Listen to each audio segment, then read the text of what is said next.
Hi friends, வணக்கம். இன்றைக்கி நம்ம டுடேஸ் குட் டே சேனலில் என்ன பார்க்க போகிறோம்னா, ஹிந்தி விஷாரத் உத்ராதில் இருக்கக்கூடிய சூரியோதய அப்படின்ற அந்த லெசனினுடைய சாராம்சம் தான் பார்க்க போகிறோம். இப்போ பார்க்கலாம். ஃப்ரெண்ட்ஸ், லெசனுக்குள்ளே போகிறதுக்கு முன்னாடி நம்ம சேனலை இப்போ தான் நீங்கள் ஃபஸ்ட் டைம் பார்க்குறவங்களா இருந்தீங்கன்னா ஞாபகமாக நம்ம சேனலை சப்ஸ்கிரைப் பண்ணிக்கோங்க. நான் எடுக்கிற இந்த லெசன்ஸ் எல்லாம் உங்களுக்கு யூஸ்ஃபுல்லாக இருக்குது அப்படின்னு நினச்சிங்கன்னா மறக்காமல் இந்த வீடியோவை லைக் பண்ணுங்கள். அண்ட் இதே மாதிரி விஷாரத் உத்ராத் படிக்கிற உங்கள் ஃப்ரெண்ட்ஸ் எல்லாருக்கும் இதை ஷேர் பண்ணுங்கள். அவங்களுக்கு இது யூஸ்ஃபுல்லானதாமே. ஓகே ஃப்ரெண்ட்ஸ், இப்போ நம்ம பார்க்கலாம். ஏகாங்கிகா சாராंश लिखिए. सूर्योदय இதை எழுதினவர் யாருன்னா ஸ்ரீ கமலாகாந்த் வர்மா. प्रस्तावना அப்படின்னா முன்னுரை. ஏகாங்கி के तत्वों को लेकर विद्वानों में मत भेद है. இப்போ ஏகாங்கி அப்படின்னு நம்ம எடுத்துட்டோம் அப்படின்னா அதனுடைய கொள்கை, அதனுடைய அந்த தத்துவங்கள் அப்படின்றது ஒவ்வொரு அறிஞர்களை பொறுத்து வேறுபாடு ஏற்படும். यहाँ बहुमान्य तत्वों के आधार पर सूर्योदय एकांकी आलोचना की जाती है. அந்த மாதிரி மிகவும் முக்கியமான நிறையும் தனித்துவமான மதிப்புமிக்க அந்த மாதிரியான கொள்கைகளின் அடிப்படையில், தத்துவங்களின் அடிப்படையில் இந்த சூரியோதய அப்படின்ற இந்த ஏகாங்கி விமர்சிக்கப்பட்டுள்ளது. ஆலோசனா கி ஜாத்திகே விமர்சிக்கப்பட்டுள்ளது. ஏகாங்கி கா பரிச்சய. இந்த கதை எழுதினவருடைய அறிமுகம். सूर्योदय नामक इस एकांकी के एकांकीकार श्री कमलाकांत वर्मा है. वे हिंदी नाटक क्षेत्र में अपना एक महत्वपूर्ण स्थान रखते हैं. हिंदी நாடக உலகத்தில், நாடகத்துறையில் அவர் தனக்கான ஒரு மகத்துவபூர்ண, ஒரு முக்கியமான உன்னதமான இடத்தை பெற்றிருக்கிறார். இன்கி ரச்சனாயே பாவ்பூர்ண है. இவருடைய படைப்புகள் உணர்வுபூர்வமானதாக இருக்கிறது. ஷீர்ஷக் அப்படின்னா டைட்டில், கதையினுடைய அந்த தலைப்பு. யஹ் ஏகாங்கி கி சஃலதா கி பெஹலி சீடி ஷீர்ஷக் ஹை. ஒரு கதையினுடைய, ஒரு ஏகாங்கியினுடைய வெற்றி அப்படின்றது முதல்ல எதில் இருக்குது அப்படின்னா முதல் படியே அதனுடைய தலைப்பில் தான் இருக்கிறது. இஸ் ஏகாங்கி கே அந்துமே சூரியோதய ஹோத்தா ஹை. இந்த ஏகாங்கியினுடைய இறுதியில் சூரிய உதயம் ஏற்படுகிறது. தபி சாம்ராட் சமுத்திரகுப்து கே மன்மே அச்சே விசார் கா உதய ஹோத்தாகை. அந்த சமயத்தில் தான் சாம்ராட் சமுத்திரகுப்து அவர்களுடைய மனதிலும் அச்சே விசார், ஒரு நல்ல எண்ணம் உதயமாகிறது. உதய ஹோத்தாகை. சூரியன் எப்படி பிரகாசிக்கிறதோ அந்த மாதிரியான நல்ல எண்ணம் அவருடைய மனதில் உதயமாகிறது. इसलिए वह सूर्योदय इस एकांकी के लिए उत्तम शीर्षक है. இதனால் இந்த சூரியோதய அப்படின்ற இந்த ஏகாங்கினுடைய தலைப்பு உத்தம் ஷீர்ஷக் ஹை, சரியான ஒரு நல்ல தலைப்பாக இருக்கிறது. கதா வஸ்து, இந்த கதையினுடைய கதைக்களம் எப்படி இருக்கு. ஆரியவர்த்து கே சாம்ராட் சமுத்திரகுப்து படே கலா பிரியத்தே. ஆரியவர்த்தனுடைய சாம்ராட் சமுத்திரகுப்தர் அவர்கள் மிகப்பெரிய கலா ரசிகராக இருந்தார். उनकी राज्यसभा विभिन्न कलाओं के कला रत्नों से अलंकृत थी. அவருடைய ராஜ்யசபையில் பல்வேறு விதமான கலைகளை சேர்ந்த அதில் இருக்கக்கூடிய பெஸ்டானவங்களை தேர்ந்தெடுத்து அவங்களுடைய கலா ரத்னோசே, அவங்களுடைய சபையில் ரத்தினங்களாக அவர் அலங்கரித்திருந்தார். அந்த காலத்தில் இந்த மாதிரி கலை விரும்பிகளாக இருக்கக்கூடியவங்க, கலாப்பிரியர்களாக இருக்கக்கூடியவங்க அந்தந்த துறையில் சிறப்பாக இருக்கவங்கள தேர்ந்தெடுத்து அவங்கள தங்களுடைய சபையினுடைய ரத்தினங்களாக வச்சுக்குவாங்க. यह पदवी पाकर कलाकार फूले न समाते थे. सम्राट ने निर्झरिणी नामक एक प्रसिद्ध नर्तकी को अपनी सभा की प्रधान नर्तकी के रूप में चयन किया. சாம்ராட் நிர்ஜரிணி அப்படின்ற ஒரு புகழ்பெற்ற நர்த்தகி, அப்படின்னா டான்சர், புகழ்பெற்ற ஒரு நடனமாடக்கூடியவங்களை அப்னி சபாக்கி பிரதான் நர்த்தகி, தன்னுடைய சபாவினுடைய முக்கியமான நர்த்தகியாக அவங்க செலக்ட் பண்ணுறாரு. சயன் கியா. நிர்ஜரிணி ராஜா கி சபாமே கலா ரத்ன பன்னா நிராதர் கி பாத் மான்தி தி. நிர்ஜரிணி ராஜாவினுடைய அந்த சபையில் இந்த மாதிரி கலாரத்னாவாக தான் செலக்ட் பண்ணப்படுறது, தான் ஆக்கப்படுறது அவமரியாதையாக, நிராதர் அப்படின்னா அவமரியாதையான விஷயமாக அவர் எண்ணினார். மகர் துர்பலதா கே காரண் உஸ்கோ விவஷ் ஹோக்கர் கலா ரத்ன பன்னா ஸ்வீகார் கர்னா படுத்தா ஹை. மகர் ஆனால் துர்பலதா கே காரண் அவருடைய பலவீனத்தின் காரணமாக வீக்னஸின் காரணமாக அவர் வந்து கட்டாயப்படுத்தப்பட்ட கலாரத்னாவாக ஆகுவதற்கு அவர் சம்மதிக்கிறார் ஸ்வீகார் கர்னா. इसके बाद सामंत चंद्रसेन आचार्य शशंक नामक गायक के पास जाकर कहता है कि सम्राट ने आपको कला रत्न के रूप में चयन किया है.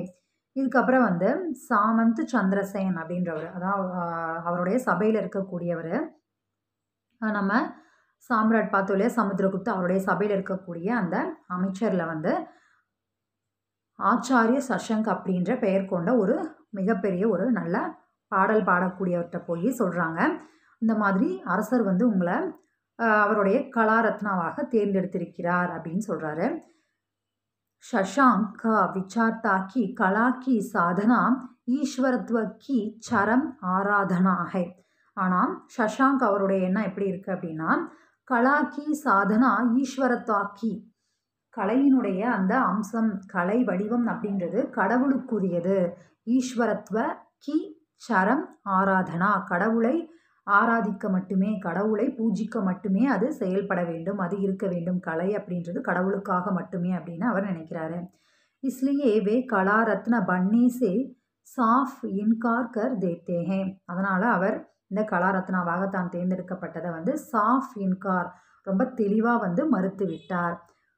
பூர்ணிமா கே தின் நிர்ஜரினி ராஜ்சபாமே நாச்தி ஹே. பௌர்ணமி நாளில் நிர்ஜரினி அவங்க வந்து ராஜசபையில் நடனம் ஆடுறாங்க. சாம்ராட் குஷ் ஹோ ஜாத்தே ஹே. ஸோ அரசர் வந்து ரொம்ப மகிழ்ச்சி அடைந்து விடுகிறார்.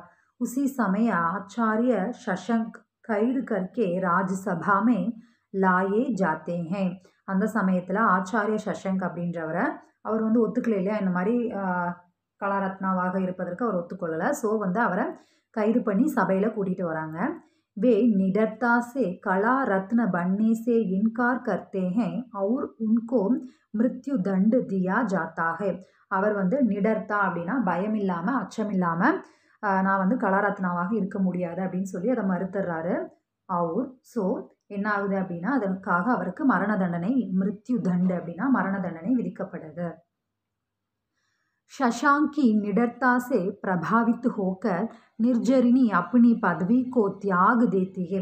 शशांकனுடைய அந்த பயமற்ற தன்மையை பார்த்து அதால் ஈர்க்கப்பட்டு நிர்ஜரினியும் தன்னுடைய பதவியை தியாகம் செய்கிறார் தன்னுடைய பதவியை விடுகிறார். वह कारागृह में जाकर शशांक से मिलती है. அவர் அந்த சிறைவாசலுக்கு शशांक வந்து கைது பண்ணி வச்சிருக்காங்க இல்லையா அந்த காவல் சிறையில் இருக்கக்கூடிய அந்த இடத்துக்கு போய் பார்க்குறாங்க மீட் பண்ணுறாங்க. சாம்ராட் பி வஹா பहुंचते हैं. அந்த சமயத்தில் சாம்ராட்டும் அங்கே சென்றடைகிறார். சாம்ராட் பர் நிர்ஜரினி கி பாத்தோं का असर पड़ने लगता है. சாம்ராட்டும் வந்து நிர்ஜரினி வந்து இப்போ வந்து சஷாங்க் கிட்ட பேசுகிறாங்க அதை வந்து சாம்ராட் வந்து கேட்குறாரு அவங்க என்ன பேசுகிறாங்க அப்படின்றத அவரும் வந்து கேட்டார். தப் ஆச்சாரிய சஷங்க் ஸ்வர் சாதன் கர்னே லகுத்தே ஹே. அந்த சமயத்தில் சஷாங்க் வந்து நல்ல ஒரு பாடலை வந்து பாடுறாரு. உசே சுன்கர் சாம்ராட் பில்குல் ஹி பதல் ஜாத்தே ஹே. அவர் பேசின அந்த விதம் அவர் பாடின அந்த பாடல் அதையெல்லாம் கேட்டு சாம்ராட் வந்து பில்குல் ஹி பதல் ஜாத்தே ஹே முற்றிலுமாக அவர் மாறிவிட்டார். வே ஆச்சாரிய சஷங்கோ மிருத்யு தண்டு சே முக்து கர் தேத்தே ஹே. அவர் இப்போ ஆச்சாரிய சஷாங்க் கொடுத்திருந்த அந்த மரண தண்டனையை வந்து நீக்குகிறார் அவரை விடுதலை செய்கிறார். அவர் உன்சே மாஃபி மாங்தே ஹே மற்றும் அவர்கிட்ட மன்னிப்பும் கேட்கிறார். பூரபுமே சூரியோதய ஹோத்தா ஹே. கிழக்கே இப்போ சூரியன் உதிக்கிறது. சாம்ராட் கே தில் மே பிரகாஷ் சா ஜாத்தா ஹே. சாம்ராட் அரசரனுடைய மனதிலும் வந்து பிரகாசம் ஒளி வீசுகிறது. நம்ம ஃபஸ்ட்லேயே ஸ்டார்டிங்லேயே பார்த்தோம் இல்லையா ஷீர்ஷக்கில் எப்போ வந்து சூரியன் உதயமாகிறதோ அந்த சமயத்தில் சாம்ராட்டினுடைய மனதிலும் வந்து சூரியன் உதயமாகிறது. ஸோ இந்த லெசனினுடைய தலைப்பு சூரியோதய அப்படின்றது சரிதான். கத்தோபகத்தன் அப்படின்னா கதைக்களம். இந்த ஏகாங்கினுடைய கதைக்களம். ஏகாங்கி கோ ஆகே படானே கேலியே உஸ்கே கத்தோபகத்தன் ஹி சகாயத்தா தேத்தே ஹே. இப்போது அந்த கதை அப்படின்றது அடுத்தடுத்த லெவலில் போகிறது அப்படின்றதுனால அந்த கதைக்களம் அப்படின்றது வந்து ரொம்ப யூஸ்ஃபுல்லாக இருக்குது. அதாவது ஒரு கதை அப்படின்றது சரியான விதத்தில் இருக்கணும். அது வந்து நல்ல மக்களுக்கு நல்லா புரிகிற மாதிரி இருக்கும். புரிகிற மாதிரி இருக்கணும். ரொம்ப வந்து அப்படியே பெருசாக ஜவ்வு மிட்டாய் மாதிரி இழுத்துட்டு போகிறாங்கன்னு சொல்லுவாங்க இல்லையா, அந்த மாதிரியும் இருக்கக்கூடாது. அப்படி இருக்கிறதா வந்து நம்ம ஏகாங்கி அப்படின்னு சொல்லுவோம். நம்மளுக்கும் வந்து இப்போ படிக்கணும் ஒரு கதையை அப்படின்னா ரொம்ப அப்படியே பெருசாக லென்த்தாக இழுத்துட்டே போயிட்டு இருந்தாங்கன்னா நமக்கு அது படிக்கவும் தோணாது. வஹி ஏகாங்கி கி ரீடி கி ஹட்டி ஹோத்தி ஹே, அதுதான் வந்து ஒரு ஏகாங்கி அப்படின்னா அதனுடைய ஒரு பேஸாக இருக்கிறது, அதனுடைய முதுகெலும்பாக இருக்கிறது. ரீடு கி ஹட்டி ஹோத்தி ஹே, முதுகெலும்பாக இருக்கிறது.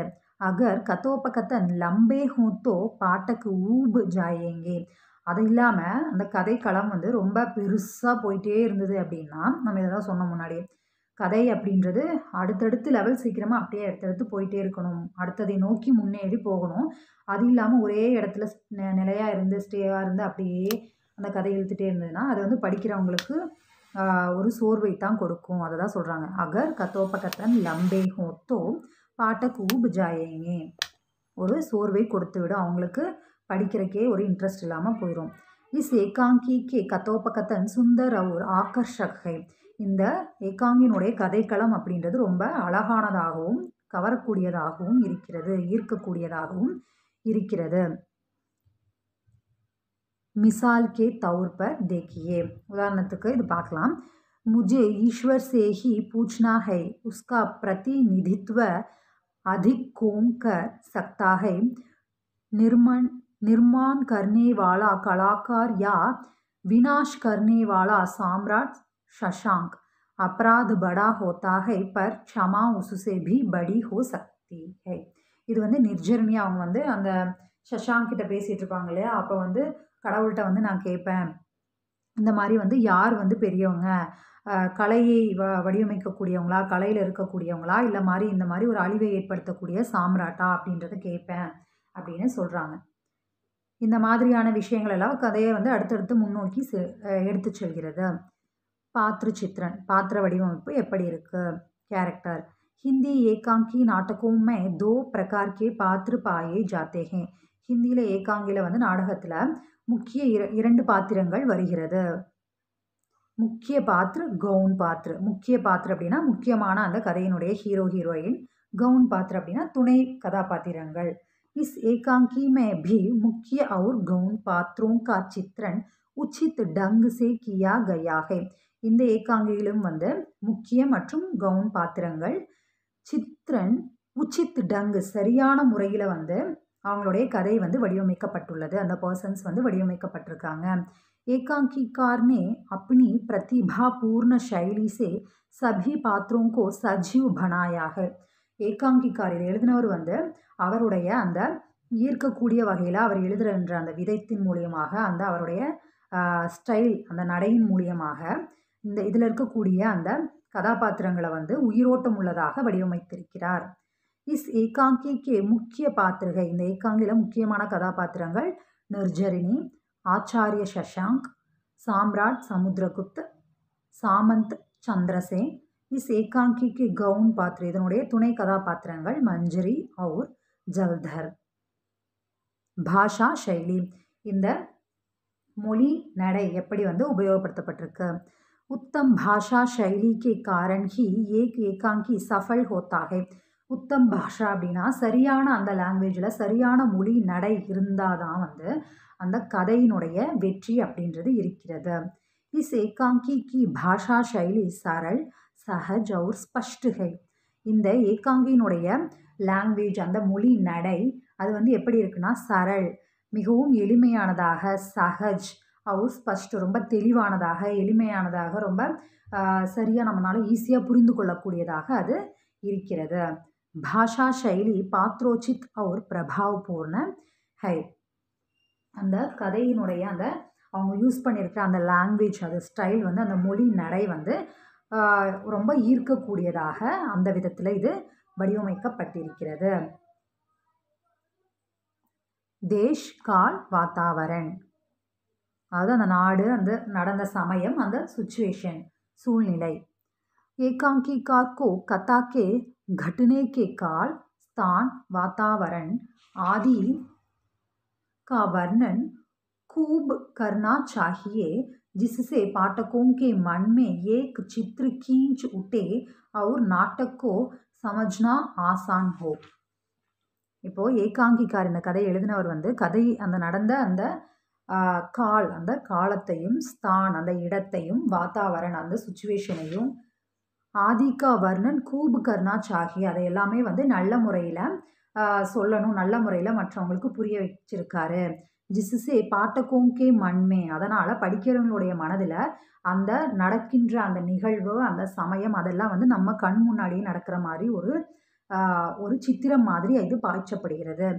ஒரு நாட்டக்கோ சமஜ்னா ஆசாங்கோ அந்த நாடகத்தை வந்து ஈஸியாக புரிந்து கொள்ளவும் முடிகிறது, எளிதாக புரிந்து கொள்ளவும் முடிகிறது. இப்போ நம்மளுக்கு வந்து ஒரு கதை வந்து ரொம்ப அப்படியே ரொம்ப சோர்வாக அதை வந்து அந்த மொழி நடைக்கும் அந்த நடந்த காலத்துக்கும் அந்த சமயத்துக்கும் சம்மந்தமே இல்லாத மாதிரி சொன்னாங்கன்னு வைங்க, அது நம்மளுக்கு வந்து புரியவும் புரியாது. அது அப்படியே என்னடா இது அப்படின்னு இருக்கும். பட் அந்த சமயம் அந்த நடந்த விதம் அதையெல்லாம் வந்து தெளிவாக அது நம்ம கண்ணு முன்னாடி உணர்வு பூர்வமாக அப்படியே கொண்டு வரும்போது நமக்கு அது வந்து ஈஸியாகவும் புரியும். நம்மளால் அது வந்து ஈர்க்கப்படும். நமக்கு வந்து அது ரொம்ப इंटरेस्टिंग இருக்கும். नाटककार को देश और काल के अनुसार शब्दों का चयन करना चाहिए. அதுதான் இந்த நாட்டக்கார் வந்து தேசம் மற்றும் அந்த காலத்தை அடிப்படையாக கொண்டு அந்த வார்த்தைகள் வந்து சூஸ் பண்ணி எழுதியிருக்காரு. இப்போது அந்த நாட்டில் இப்போ சோழ நாடு, பல்லவ நாடு, சேர நாடு அப்படிங்கும்போது 8ஆம் நூற்றாண்டு 9ஆம் நூற்றாண்டு அப்படிங்கும்போது அந்த காலத்தில் இருந்த அந்த மன்னர்களுடைய வாழ்க்கையில் அந்த சமயத்தில் மக்களுடைய பேச்சு அவங்க நடந்து கொள்கின்ற விதம் அதெல்லாம் எப்படி இருந்தது அப்படின்றத வந்து நம்ம கண் முன்னாடி கொண்டு வரணும். அப்படின்னா அதை பேஸ் பண்ணி அப்படியே அதை த்ரூ அவுட் அந்த அவங்க பேசின மொழி அங்கே இருந்த இடம் இதெல்லாம் நம்மளுக்கு சொன்னாதான் வந்து நமக்கு ஈஸியாகவும் புரியும், ரொம்ப வந்து ஈர்க்கக்கூடியதாக இருக்கும். ஸோ இந்த நாட்டக்கார் வந்து அப்படி தான் பண்ணியிருக்காரு. சரியான வார்த்தைகளை உபயோகப்படுத்தி இருக்கிறார், தேர்ந்தெடுத்து இருக்கிறார். இஸ் ஏகாங்கி மே தேஷ் கால் கா நிர்வாக் கூப் ஹுவா ஹை. இந்த ஏகாங்கியில் தேசம் மற்றும் காலம் அந்த சுச்சுவேஷன் இதெல்லாம் சரியான முறையில் இருக்கிறது, சரியான முறையில் உபயோகப்படுத்தி இருக்கிறார். ரங் மஞ்ச் பர் அதாவது மேடை அப்படின்னு சொல்லுவோம் இல்லையா. कोई भी एकांकी हो वह तभी उत्तम माना जाएगा जब वह रंग मंच पर खेले जाने योग्य हो, क्योंकि एकांकी बहुधा पढ़ना के लिए नहीं लेकिन देखने के लिए ही लिखा जाता है. அதாவது ஒன்றும் இல்லை, மேடை இப்போ ஒரு நாடகம் அப்படின்னா அது வந்து மேடையேற்றக்கூடியதாக இருக்கணும், அது மேடையில் அரங்கேற்றக்கூடியதாக இருக்கணும். ஜஸ்ட்டு வெறும் படிச்சுட்டு போகிறது மாதிரி மட்டும் இருந்துடக்கூடாது. அது வந்து மேடையில் அந்த நாடகத்தை அரங்கேற்ற அளவுக்கு அதனுடைய விதம் இருக்கணும். அப்படி இருந்தால் தான் அது வந்து சரியான ஒரு ஏகாங்கி. அப்படி தான் இது இருக்கிறது. கோயி பி ஏகாங்கி ஹோ வஹ் தபி உத்தம் மானா ஜாயேகா. எப்போ வந்து ஒரு ஏகாங்கி வந்து ரொம்ப உன்னதமான உத்தமமான ஒரு படைப்புன்னு நம்பப்படுகிறதுனா ஜப்பு வஹ் ரங் மஞ்ச் பர் கேலே ஜானே யோக்ய ஹோ. எப்போ வந்து அது ஒரு மேடையில் ஒரு நாடக மேடையில் அது அரங்கேற்றுவதற்கான யோகியத்தை பெற்றிருக்கிறதோ, क्योंकि एकांकी बहुधा पढ़ने के लिए नहीं लेकिन देखने के लिए ही लिखा जाता है.